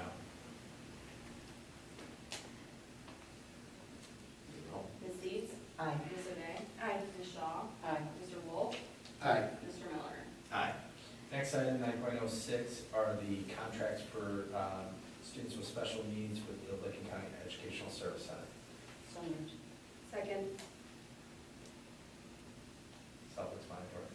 Yeah. It's great to continue the relationship there. Ms. Shaw? Aye. Ms. O'Day? Aye. Ms. Deeds? Aye. Mr. Wolf? Aye. Mr. Miller? Aye. Next item, 9.07, communication support contract for the next year, 2022-2023. So moved. Second. Okay, this is kind of a proof of concept. We started mid-year with Kane Learning, And we have developed quite a plan for their communications moving forward, again, with the reset that we're kind of anticipating at the beginning of next year. We have some really good ways to accentuate the portrait of a graduate and do a nice job of increasing the visibility of the school district in the community. Very excited. I've seen a really positive impact of their contributions and things like that, certainly managing social media, something they are experts at and so forth. Do you know if they spend a significant amount on social media to boost posts and things like that? Or is that through them? Or That's something that we're going to talk about with them over the next year. So like a company like Red Local does a lot of boosting of posts. And that's something that we haven't had them do. We've been really just trying to create the right brand. And so the next piece would be, how do we boost in this community?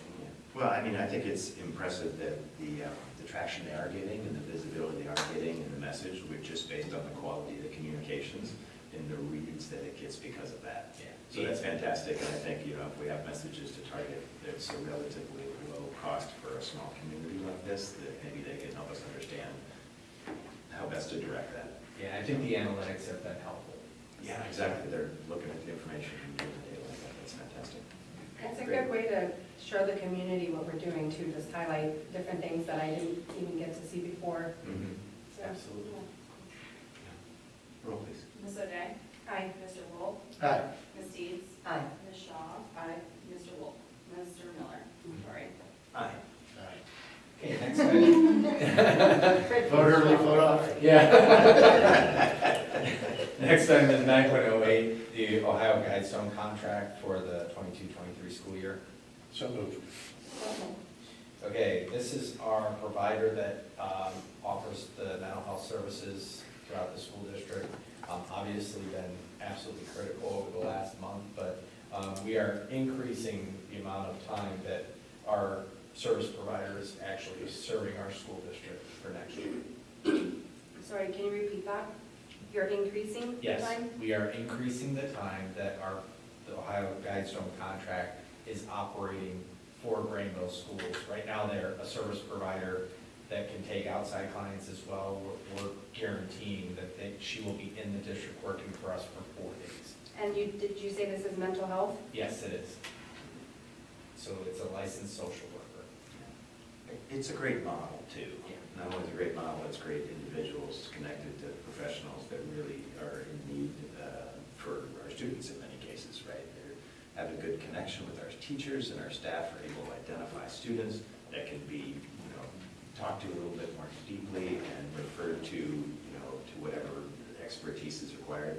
I've seen some firsthand cases. It's just a really great organization and a really great way that they're dovetailed into our school efficiently. Yes. And more effectively than we could do ourselves otherwise. So, Just a real quick question, I know this might be impossible, but does this social worker or any of our counselors have connections with some of the mental health professionals that work in the area? Yes. Great. Yes.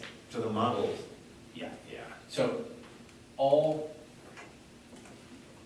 social workers, if they don't have the skills or expertise to address needs, refer. So sometimes that referral can be to, LAP or Mental Health of America or, a private consultant that specializes in whatever the issue is that the person's dealing with. Yeah. But yes, so Carissa is our therapist and she does a fantastic job. And having her here more frequently has allowed her to make deeper connections to those additional resources. Just, I'm also thinking about being able to, for outside therapists to be able to understand what's happening in the schools. Oh, these are the patterns I'm seeing, and making those connections. So that's wonderful, thank you. You're welcome. Yeah, roll, please. Mr. Wolf? Aye. Ms. Deeds? Aye. Ms. Shaw? Aye. Ms. O'Day? Aye. Mr. Miller? Aye. Excellent. Next item is the item that Gwen presented on, the approval of the contract between PAX Institute and Granville Schools for professional development. So moved. Second. It's been great to see what it's done at the elementary school. Those programs would be fantastic, and to see it go across the district, just like we have when you have the same, you know, academic or instructional language that continues between the buildings, I think you really leverage everybody's ability in that case and make it easier for students to make progress, so that's great. Thank you. Okay, roll please. Ms. Deeds? Aye. Ms. Shaw? Aye. Ms. O'Day? Aye. Mr. Wolf? Aye. Mr. Miller? Aye. Okay, the next item is 9.10 is the agreement with the Learning Spectrum for students with special needs. So moved. Second.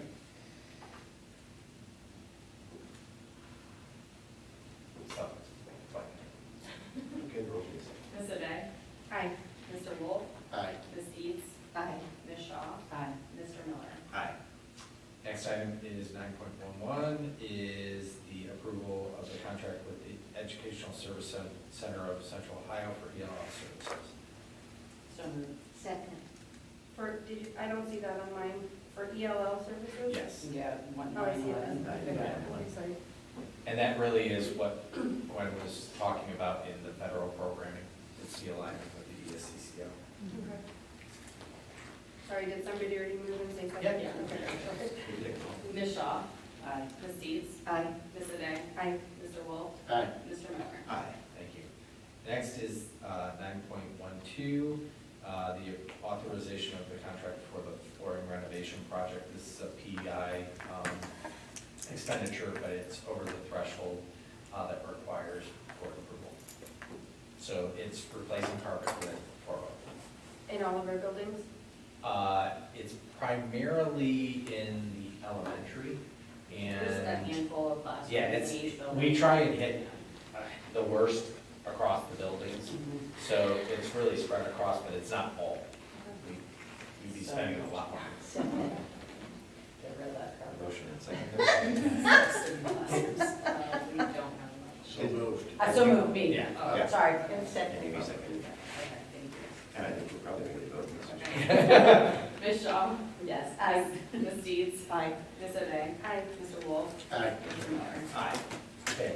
9.13 is the authorization for the contract for the replacement of playground equipment at GIS. So moved. Second. Okay. So the playground equipment at the intermediate school has not been functional for the last half of the year because it has not been deemed as safe. So it's been roped off.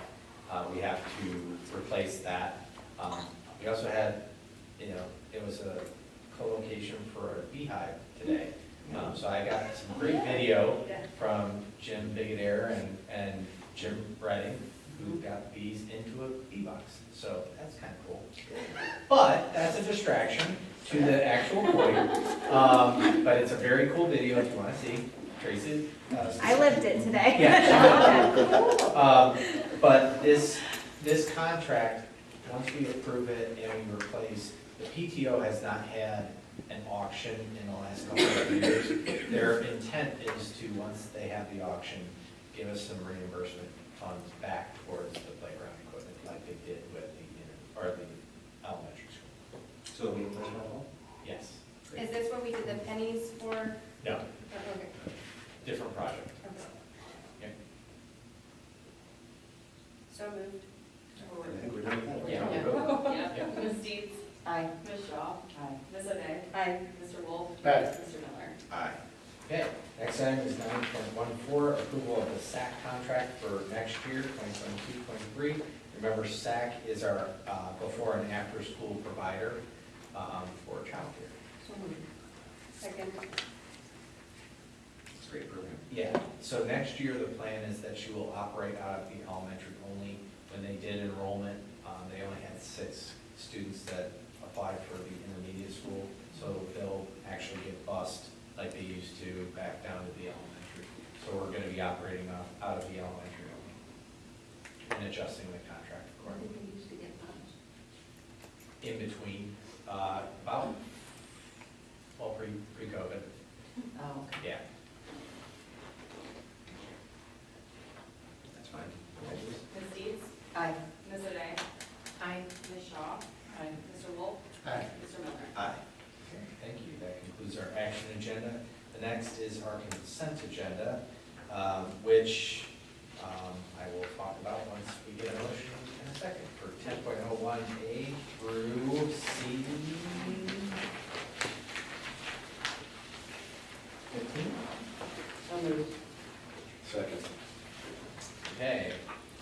tell, I flipped through several pages. This is the time of the year where we go through all of our contract renewals for certified and classified staff. So you'll see all of those renewals. I will call your attention to a relatively large donation that came through the Foundation for Appalachian Ohio, but it was an anonymous donor to those 3 teachers through that organization, $5,000 each, which is really cool. So It's not a grant that they. that is not a grant that they were awarded. It was flow-through dollars through that, that organization. And that's a physics teacher, high school physics teacher, and. Physics, chemistry, and biology. Got it, thank you. Yep. And we have a list of substitutes that we are already getting in place for 2022, 2023. We appreciate that significantly. We have extended time contracts for people that extended in the summer months. I'm happy to report that we have a list of certified contract proposals for new hires that you can see there's quite a long list there. Our staff, Tanya's office, the principals, the staff have been doing a very good job of trying to get as many teachers hired early in the process. So there are usually corresponding resignations or retirements on the following page, and I will mention them next because they are with recognition and appreciation of service. So we have the resignations and retirements. Janet Old will be bus driver, Gretchen Burkett, educational aide, Rebecca Evans, who's a 6th grade science teacher, and Jefferson Burkett, who's also a bus driver. We do have 3 bus drivers that we're hiring on this agenda as well. So that's a positive thing. You know that we've been asking for people who, want to get their CDL licenses. We want to hire them. And then the only final thing that I would highlight is the additional contract for Scott Hinton for his work during the summer prior to his additional contract starting in August 1. That was a lot of words. Any questions?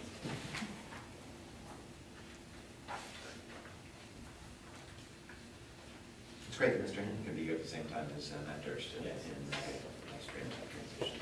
Absolutely.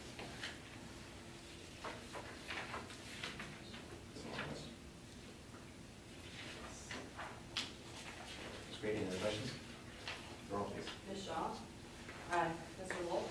Aye. Ms. Deeds? Aye. Ms. Adai? Aye. Mr. Miller? Aye. Thank you very much. That concludes the consent agenda, and I will refer to my colleague. Actually, item 11.01, approval of the April 2022 financial report. So moved. Second. Any additional questions on the financial report? You have the full copy, and I just hit the highlights during the presentations. Anything else? No, that's fine. Ms. Shaw? Aye. Ms. Adai? Aye. Ms. Deeds? Aye. Mr. Wolf? Aye. Mr. Moore? Aye.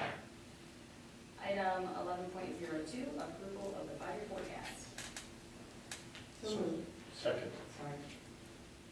Yeah, you do a great job of that, Brittany, and you've done an especially good job with some of the graphics and things like that. With the huge caveat about growth, right, and what that's going to be like. And I don't know if we should think about drafting that earlier this fall or something like that in coordination with the Intel Strategic Growth Committee, and certainly as, creating our plan that we present to the voters in support of the renewal of our levy this fall. So that's as good as it can be, forecasting out 5 years is kind of a crazy thing these days, but it looks solid, so thank you for putting that together. Yeah, we always have the option to submit, or even not submit, but just look at informal versions of the 5-year forecast, which is what we might want to do Right. before the levy. Yeah. So if you remember a few years back, they actually switched the deadline. It used to be due in October, now it's due in November. So that after levy time, or after election time. Formally, right. For the it has to be formal, due, yeah. yes. That So makes sense. it won't actually be adopted and submitted until after the levy, but we can certainly look at a draft or just an informal. Some important components of it. Yeah, leading into Yeah. the levy conversation. Good. Yeah, that's a good idea. Very good. Roll. Ms. Deeds? Aye. Mr. Wolf? Aye. Ms. Shaw? Aye. Ms. O'Day? Aye. Mr. Miller? Aye.